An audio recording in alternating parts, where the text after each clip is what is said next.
कबीर साहब जो संतों में सर्वश्रेष्ठ शिरोमणि संत हैं,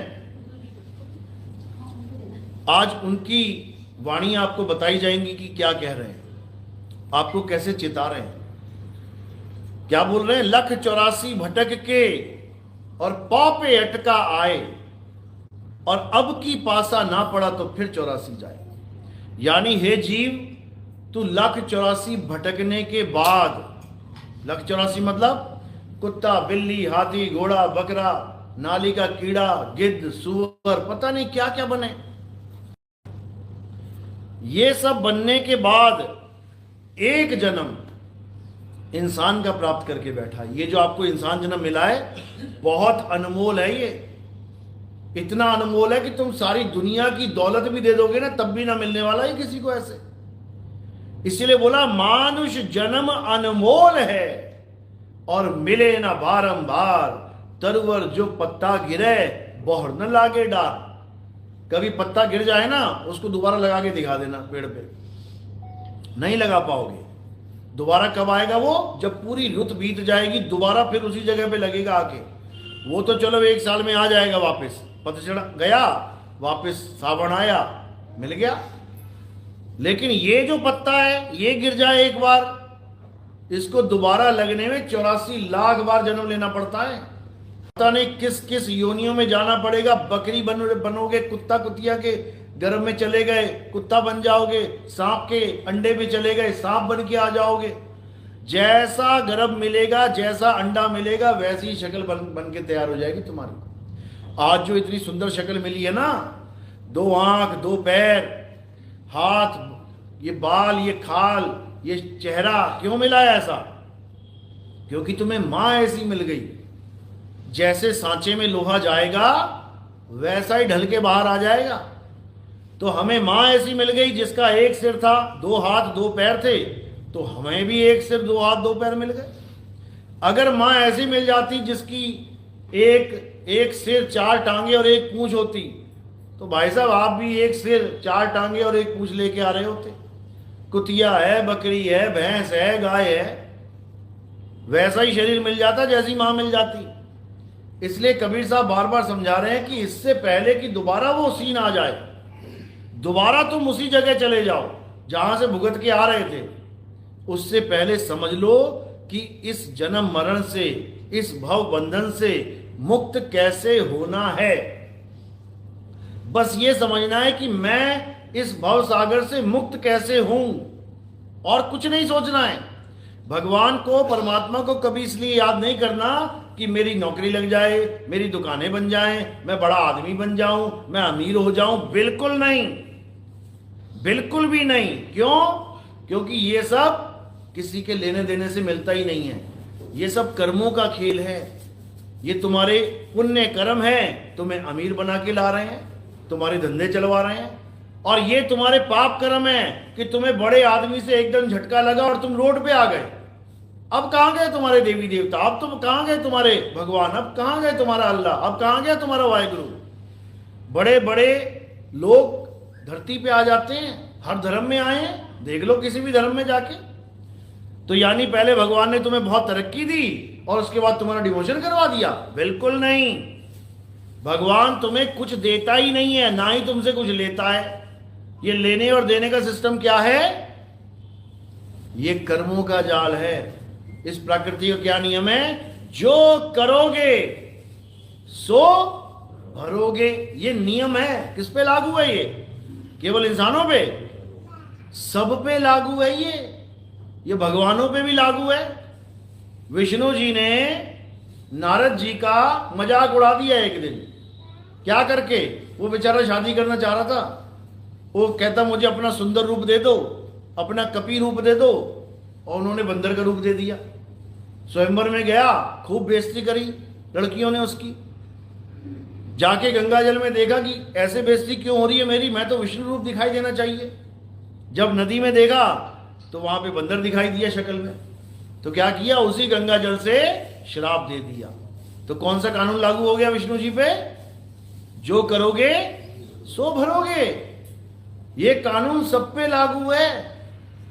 वही विष्णु जी राम जी बन के आए, जो उसने श्राप दिया नारद ने कि जैसे मैं स्त्री के वियोग में तड़पाऊं तुम भी तड़पोगे प्रभु।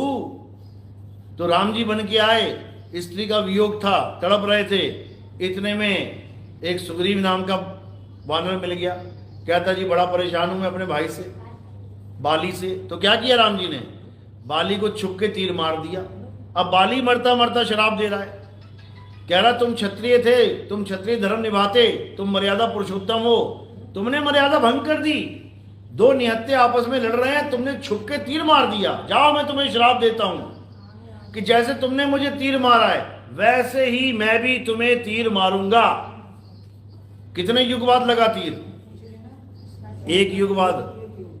यानी आज जो श्राप दिया है एक युग तक पीछा नहीं छोड़ा उसने। फिर वही राम जी कृष्ण जी बन के आए और पूरी लीला समाप्त करके पैर में तीर खा के, गुजरात में मंदिर है, तीर खा के गए हैं, यानी कर्म भोग भोग के गए हैं। यहां कोई बचने वाला नहीं है। और सबसे बड़ी बात है कि जितने भी भगवान इस दुनिया में आए हैं, आप उनके इतिहास उड़ा के देख लो, सब श्राप खा के ही आए हैं। इस दुनिया में पैदा होने का मतलब पता है क्या है? ये जेल है। यहां पर श्राप खा के ही पैदा होता है बंदा, नहीं तो आता ही नहीं यहां कोई। गंगा आई है ना यहां पे, गंगा को लेके आए थे, इतिहास पढ़ के देख लेना। किसने दिया था श्राप? किसने दिया था?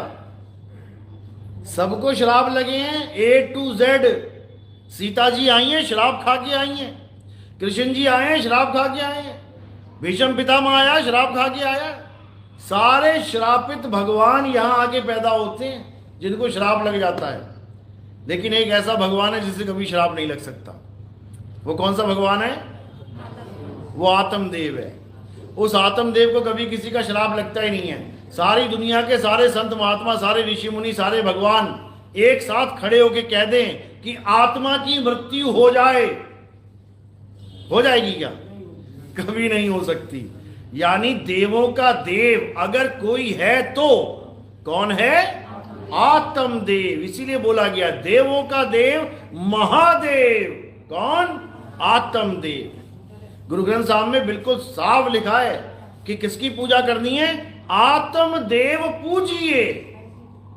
अपने सिखों को हुक्म दिया है कि अगर किसी की पूजा करना चाहते हो तो केवल एक ही है पूजनीय। वो कौन है? आत्मदेव। लेकिन वो रहता कहां है? उसकी पूजा कैसे करें? ये किसी को समझ में नहीं आता। कृष्ण जी ने कहा, हे अर्जुन, इस दुनिया में दो प्रकार के तत्व हैं, एक असत्य है और एक सत्य है। असत्य क्या है? जो बनता और बिगड़ जाता है, जन्मता और मरता है, पल पल बदलता है, जो सदा एक सा नहीं रहता, वो असत्य है। यानी ये बॉडी, ये शरीर, ये पेड़ पौधे, ये जीव जंतु, ये सारा संसार पल पल बदल रहा है, बनता है, बिगड़ता है, ये सब असत्य है। और इसी संसार की पूजा हो रही है। अग्निदेव की पूजा कर लो, वायुदेव की पूजा कर लो, पवन देव की, जल देव की कर लो, धरती की पूजा कर लो, पेड़ों की पूजा कर लो, नीम की कर लो, बरगद की कर लो, तुलसी की कर लो, गाय की कर लो, सबकी पूजा हो रही है। यानी किसकी पूजा चल रही है? असत्य की, माया की पूजा चल रही है। अब कृष्ण जी समझा रहे हैं गीता में, हे अर्जुन, ये जितना भी पदार्थ, जितने भी तत्व बदल रहे हैं, ये सब माया है। माया की पूजा करना, माया में लिप्त रहना, यही जीव के पतन का कारण है। तो क्या करना है? अब उसकी पूजा करनी है। किसकी? नैनम छिंदंती शस्त्राणि, नैनम दहती पावका, न चैनम क्लोदंतापे, न शोष्यति मारुता। हे अर्जुन, इस आत्मा को ना तो कोई शस्त्र काट सकता है, ना अग्नि जला सकती है, ना वायु सुखा सकती है, ना जल भिगो सकता है। ये आत्मा अजन्मा है, नित्य है, शाश्वत है, पुरातन है। ये आत्मा ही सत्य सनातन है। ये गीता का ज्ञान बता रहा हूं मैं। जो गीता का ज्ञान लोग सुना सुना के कृष्ण जी की पूजा करवा देते हैं। कृष्ण जी की क्या करवाएंगे पूजा? कृष्ण जी की पूजा तो वो करवा सकता है जो कृष्ण जी के हम उम्र है, हम साथ है। ये कृष्ण जी की पत्थर की मूर्ति की पूजा करवा देते हैं, ये कृष्ण जी के कैलेंडर की पूजा करवा देते हैं, ये कृष्ण जी के फोटो की पूजा करवा देते हैं, जबकि कृष्ण जी ने इन सब तत्वों को माया बोला है, नाशवान तत्व बोला है। क्या फोटो को फाड़ नहीं सकते? क्या पत्थर को तोड़ नहीं सकते? क्या कैलेंडर को जला नहीं सकते? इनकी पूजा नहीं करनी है। किसकी पूजा करनी है? हे अर्जुन, इस आत्मा को ना तो शस्त्र काट सकता है, ना अग्नि जला सकती है, ना वायु सुखा सकती है, ना जल भिगो सकता है। इसकी पूजा कर, इसकी पूजा कर, कोई मना नहीं करता। लेकिन अगर पत्थरों की पूजा करोगे, पेड़ों की पूजा करोगे, तो हे अर्जुन, इस माया के जाल से तुम कभी नहीं निकल सकते। अब आत्मा की पूजा करें तो करें कैसे? सुनने में तो बड़ा अच्छा लगा, वाह, आत्मा तो अजर अमर अविनाशी है, लेकिन पूजा कैसे करें? किसकी करें? कैसे करें? उसके लिए क्या बोला कृष्ण जी ने? अध्याय 4 34वां श्लोक, हे अर्जुन, अगर तुम सत्य को प्राप्त करना चाहते हो, सत्य यानी आत्मा, आत्मा ही सत्य है, आत्मा के अलावा कोई सत्य नहीं है, रहने दो इसको। अगर तुम आत्मा की पूजा करना चाहते हो, अगर तुम आत्म तत्व को प्राप्त करना चाहते हो, तो क्या करना है? तुम ऐसे तत्वदर्शी संत की शरण में जाओ जिसने आत्म तत्व को जान लिया है। वहां पर यह नहीं बोला कि तुम किसी मंत्र जपने वाले गुरु जी के पास जाओ, वो तुमसे राधे राधे जपवाएगा 5 करोड़ 8 करोड़ 10 करोड़ बार, ऐसा बिल्कुल नहीं बोला। उन्होंने ये नहीं बोला कि तुम किसी बड़े से मंदिर के पुजारी के पास चले जाओ, वो बड़ी बड़ी आरतियां गवाएगा और खूब भोग लगवाएगा, या तुम किसी मेरी मूर्ति के आगे खड़े हो जाना, बिल्कुल नहीं। अध्याय 4 34वां श्लोक, तत्वदर्शी संत की महिमा बताई जा रही है। तत्वदर्शी संत क्या होता है समझ लो। तत्वदर्शी नाम में ही अर्थ छुपा हुआ है। डॉक्टर, नाम में ही अर्थ छुपा है ना। डॉक्टर बोलने के बाद ऐसा तो नहीं लगता कि ये साइकिल पंचर ठीक कराने जा रहा है बंदा कहीं, मैं डॉक्टर के पास जा रहा हूं, उसके नाम में ही अर्थ छुपा है। कहां जा रहा है? बीमारी दूर करवाने। मैं डेंटिस्ट के पास जा रहा हूं, डेंटिस्ट में ही छुपा हुआ है कहां जा रहा है। मैं ऑप्थेल्मोलॉजिस्ट के पास जा रहा हूं, वह इसी में नाम छुपा है। मैं पेट्रोल पंप जा रहा हूं, नाम में ही अर्थ छुपा है क्या डलवाने जा रहा है। इसी प्रकार तत्वदर्शी संत, नाम में ही अर्थ छुपा हुआ है। नाम क्या है? तत्वदर्शी, यानी तत्व का दर्शन कराने वाला। बिल्कुल सिंपल, इसमें कोई मंत्र नहीं, कोई जंतर नहीं, कोई पूजा पाठ नहीं, कोई हवन यज्ञ नहीं, कोई नमाज नहीं, कोई अरदास नहीं, कोई कुछ नहीं, केवल तत्वदर्शी, यानी 2 प्रकार के तत्वों में से असत्य को छुड़वाने वाला और सत्य तत्व को लखाने वाला। बस और कुछ नहीं करना है, बस और कुछ नहीं करना है। बस 2 प्रकार के तत्वों का ज्ञान समझ लो, एक सत्य और एक असत्य। असत्य को त्याग देना है, सत्य को धारण कर लेना है। अब असत्य क्या है? जो कुछ तुम्हें इन आंखों से दिखाई दे रहा है, A to Z, वो सब असत्य है। जो तुम्हें आंखों से दिख गया वो असत्य है, एक स्वप्न है, एक कल्पना है, इमेजिनेशन है, इल्यूजन है। समझ लो, चाहे उसमें कोई भी दिखाई दे जाए। कोई भगवान भी तुम्हारे आगे प्रकट हो गया ना, भोले शंकर भी आ गए, राम जी आ गए, हनुमान जी कृष्ण जी आ गए, या मुसलमानों के आगे खुदा खड़ा हो गया, या ईसा मसीह के धर्म वालों के सामने ईसा मसीह, कोई भी खड़ा हो गया। तुम्हारे सामने मैं भी बैठा हूं ना, और मेरे सामने तुम बैठे हो। ये सब झूठ है, कल्पना है, ये सब माया है। कोई भी चीज जो दिख रही है वो असत्य तत्व है। और सत्य तत्व क्या है? आत्मा ही सत्य तत्व है। आत्मा इस संसार से परे है। इसी को बोला उमा कहूं मैं अनुभव अपना, सत हरि भजन जगत सब सपना। यानी तुम अपना एक सपना देख रहे हो, मैं अपना एक सपना देख रहा हूं, हर इंसान यहां पे सपना देख रहा है, और उसी सपने में आप बैठे हुए हो। आप इस वक्त सो रहे हो, लेकिन आपकी आंखें खुली हैं, इसलिए आपको लग रहा है कि मैं जाग रहा हूं। जैसे सपने में जब तुम सो जाते हो, सपने में भी तुम्हारी आंखें खुली होती हैं, सपने में तुम्हारी लॉटरी लगती है, 5 करोड़ 10 करोड़ 100 करोड़, सपने में तुम्हारे टेंडर पास होते हैं, अरे मुझे 5,000 करोड़ का टेंडर मिल गया, सपने में तुम्हारे बड़े बड़े पार्टियां फंक्शन होती हैं, सपने में तुम्हारे झगड़े होते हैं, सपने में तुम्हारी शादियां हो जाती हैं, सब कुछ हो रहा है सपने में, आंखें खुली है सपने में, लेकिन फिर भी वो सपना ही है। और अगर उस सपने में जाके कोई तुम्हें कहे अरे ये सपना है, तुम मानोगे नहीं।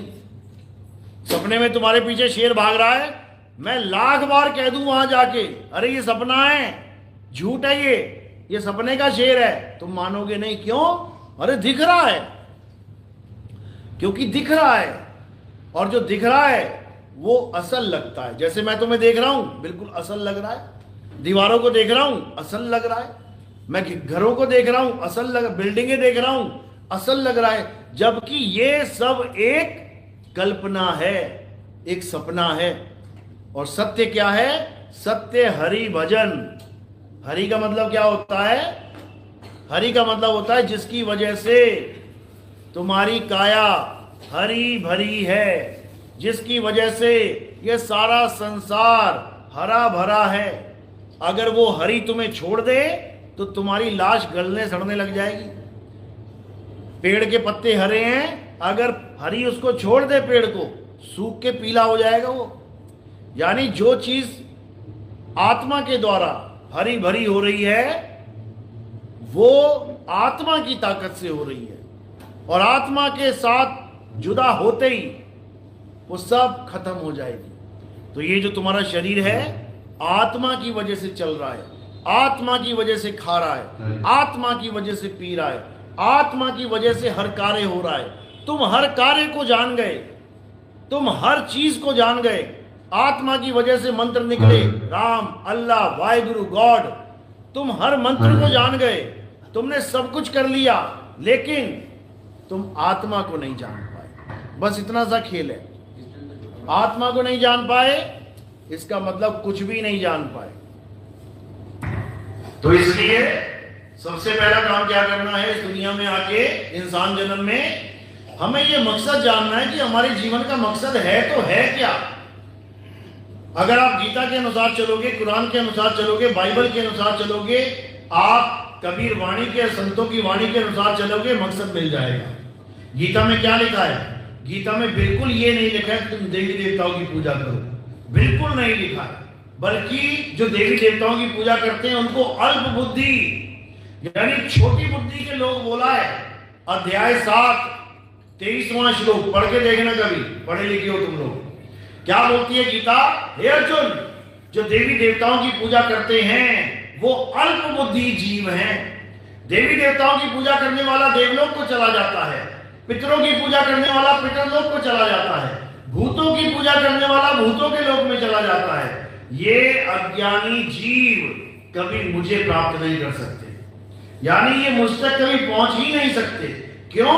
क्योंकि ये मुझे भी देवी देवता बना के पूज रहे हैं। देवी देवता का मतलब क्या होता है? Ladies and gents. देव यानी जेंट्स, देवी लेडीज, यानी आदमी और औरत की पूजा चल रही है, यानी स्त्री और पुरुष की पूजा चल रही है, यानी नाशवान शरीर की पूजा चल रही है। और जब तक नाशवान शरीर की पूजा चलती रहेगी, हे अर्जुन, ये अज्ञानी जीव मुझे कभी नहीं समझ सकता। क्यों? कारण क्या है? क्योंकि हे अर्जुन, मैं शरीर हूं ही नहीं। कोई गलती से भी मत समझ लेना कि जो फोटो तुम देखते हो कृष्ण जी की वो कृष्ण जी हैं, या जो फोटो तुम देखते हो राम जी की वो राम जी हैं। गलती से भी मत मान लेना। क्यों? कारण क्या है? क्योंकि केवल वो इंसान नहीं है कि तुमने इंसान ही बना दिया, उनको आदमी बना दिया। राम जी एक आदमी, सीता एक औरत, कृष्ण जी एक आदमी, राधा एक औरत। अरे वही विष्णु जी के अवतार मछली का भी है, मत्स्य अवतार पहला अवतार। तो क्यों नहीं कहते कि विष्णु जी मछली है? दूसरा अवतार कछुए का, कुरुम अवतार, क्यों नहीं कह देते कि विष्णु जी कछुआ है? तीसरा अवतार वरा अवतार, क्यों नहीं कह देते कि जंगली सुअर का रूप है विष्णु जी का? चौथा अवतार, आधा आदमी आधा जानवर, नरसिंह, तो क्यों नहीं कह देते कि आधा आदमी आधा जानवर है विष्णु जी? क्यों टैग लगा दिया कि केवल आदमी ही है, जबकि वो आदमी भी नहीं है? भस्मासुर को किसने मारा था? आदमी ने कि औरत ने? औरत ने। कौन था वो औरत? विष्णु जी। तो भैया आदमी हो कि औरत हो, यही बता दो। अरे मछली हो कि कछुआ हो, यही बता दो। बड़ा हो कि आधा नरसिंह हो, यही बता दो। उनका कोई रूप नहीं है, वो किसी भी रूप में खड़े हो सकते हैं तुम्हारे आगे। समझो, कहते हैं हाथी में हाथी बन बैठा, चींटी में बना चींटी तू। वो हाथियों के सामने हाथी खड़ा बन के खड़ा हो जाएगा तुम्हारे सामने, तुम पहचान ही नहीं पाओगे उसको। वो चींटी में चींटी बन के बैठ जाएगा, तुम समझ ही नहीं सकते उसको।